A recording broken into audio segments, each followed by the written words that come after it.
পাঠা দেখতে পাচ্ছি।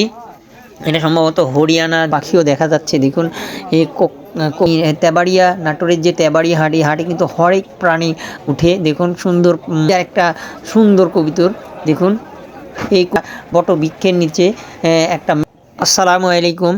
আজকে তেবাড়িয়া হাটে যাচ্ছি। তেবাড়িয়া হাট কিন্তু আমাদের বাড়ি থেকে সামান্য দূরে 1 কিলোমিটারের মতো। আমাদের বাড়িও তেবাড়িয়াতেই, তেবাড়িয়া উত্তরপাড়া। আর তেবাড়িয়া হাট কিন্তু তেবাড়িয়া মধ্যে তেবাড়িয়ার মধ্যস্থানে আমাদের বাগানের পাশ দিয়ে, মধুমেহের আম বাগান, সে পাশ দিয়ে যাচ্ছি। এই হাটে চলেই আসলাম প্রায়। হাটের আমরা কিন্তু পিছন সাইড দিয়ে যাচ্ছি, কারণ আমাদের বাড়ি কিন্তু তেবাড়িয়ায়।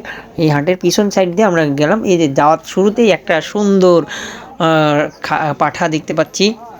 এটা সম্ভবত হরিয়ানা জাতের পাঠা ছাগল।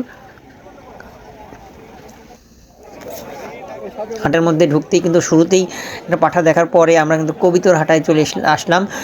এখানে হরেক রকমের কবিতরের পাশাপাশি পাখিও দেখা যাচ্ছে। দেখুন এই ক্রোকোডাইল যে পাখি, সেটা, খরগোশ। হাটে কিন্তু এই তেবাড়িয়া, নাটোরের যে তেবাড়িয়া হাট, এই হাটে কিন্তু হরেক প্রাণী উঠে। দেখুন সুন্দর হলো বাহামা মুরগি, এগুলো মোরগ, বাহামা মোরগ। তারপরে খরগোশ পাখি, কোয়েল পাখি, অনেক রকমেরই পাখি এখানে উঠেছে।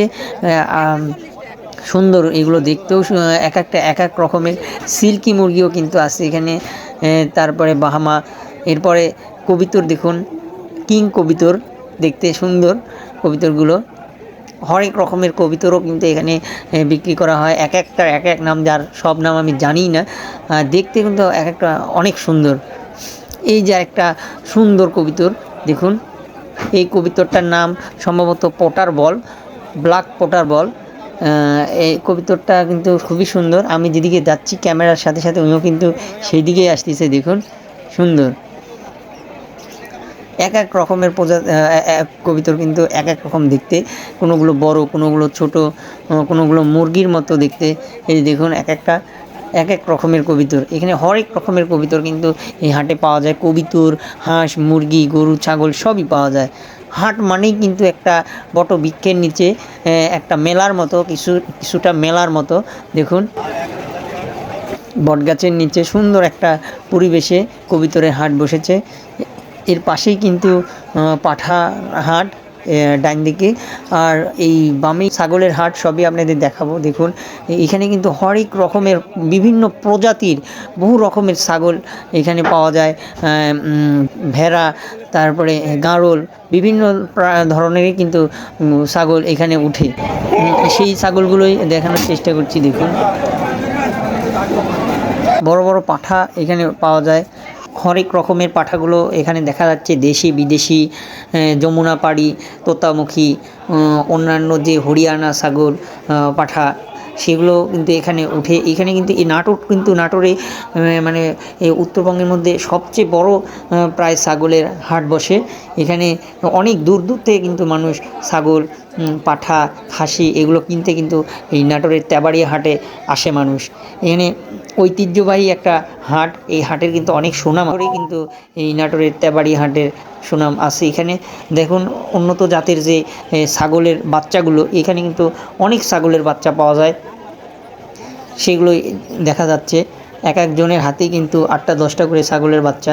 সম্ভবত ইনারা ব্যবসায়ী, বিভিন্ন জায়গা থেকে সংগ্রহ করে এই ছাগলের বাচ্চাগুলো ইনারা এই তেবাড়িয়া হাটে বেচতে নিয়ে এসেছে। দেখুন এক একটা ছাগল এক এক রকমের কালার, কালো, সাদা, হরেক রকমের কালার।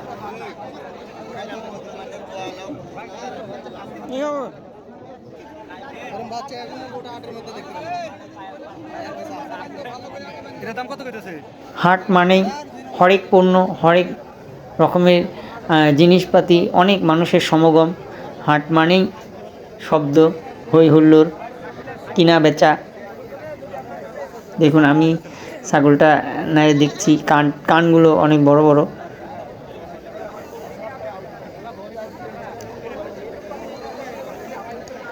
আপনাদের যদি তেবাড়িয়া হাটে আসার ইচ্ছা থাকে তাহলে কিন্তু ঢাকা থেকে রাজশাহীগামী যে বাসগুলো আছে সেই বাসে চড়লেই আপনি তেবাড়িয়া হাটের উপর দিয়ে কিন্তু যেতে হবে। শুধু বাস কন্ডাক্টরকে বললেই হবে যে তেবাড়িয়া হাটে নামবো, তাহলে আপনাকে একদম ছাগলহাটার সাথেই নামাই দিবে। আর যদি আপনারা যদি ট্রেনে আসতে চান তাহলে রেল স্টেশন থেকে অটোতে উঠলে মাত্র 5 টাকা দিয়েই আপনি তেবাড়িয়া হাটে চলে আসতে পারবেন। 1 থেকে 1.5 কিলোমিটারের কাছাকাছি রেল স্টেশন থেকে এই তেবাড়িয়া হাট। এখানে দেখুন বিশাল বিশাল কিন্তু গাড়ল, ভেড়া এগুলোও কিন্তু উঠেছে। গাড়ল ভেড়াও কিন্তু এই হাটে অনেক পাওয়া যায়, দেখাচ্ছি। এই যে দেখুন,